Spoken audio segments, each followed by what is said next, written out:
Excuse my dirty printmaking hands, but this is going to be a short video on how to load blades into a gouge. When we are making a relief print, it involves cutting into linoleum to create what they call a lino cut, and this is the tool that does it. It is a blade handle that holds a blade that is either U-shaped or kind of V-shaped at the end. And it often, well, it does have a way for you to store the blades inside of there. So there is a variety of blades that are of different sizes. You can see the numbers on the back. Here's a number 3, for instance. And they go from a very small number 1 that cuts a very thin line to a number 5 that's got a little something on there. There's the 1. To a number 5. I don't really use this one much at all. I think it's kind of a dangerous one. Kind of keep that one off to the side. But I will now show you how to change the blade. You can put them all back in here. This kind of screws on to the end of there. You want to make sure that they don't get lost. There's a collar on here, and this does get loosened. You can turn it to make it loose, and then when it gets loose enough, this will come out. Now, you don't ever need to do what I'm about to do, and I prefer that you don't.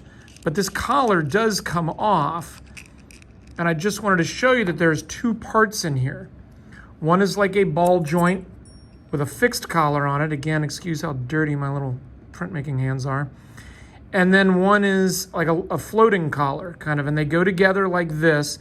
The reason I'm taking it apart is to show you that this flange part, one part is the blade. You can see it's kind of beveled. You can cut yourself on it. You got to be careful. And then one is kind of like a little flange. That is going to slide under this collar. It doesn't go underneath everything. It only goes under this floating collar, kind of like a little mouth that it kind of just slides right into, right there. So I'm going to put it back together because, again, you wouldn't normally want to take it apart because you don't want to lose any of those parts. Otherwise, it's not useful gouge at all.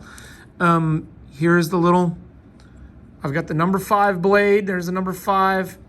And then if you look in here, you can see almost like a little mouth right there. This part lifts, and then there's that little floating part. It's going to slide into that, and then you can tighten it up, and then you're ready to go. It should all go all the way to where this kind of widens up. And then when you're cutting into the linoleum, you want to come in at an angle. You don't want to go super deep because you don't want to go through the linoleum.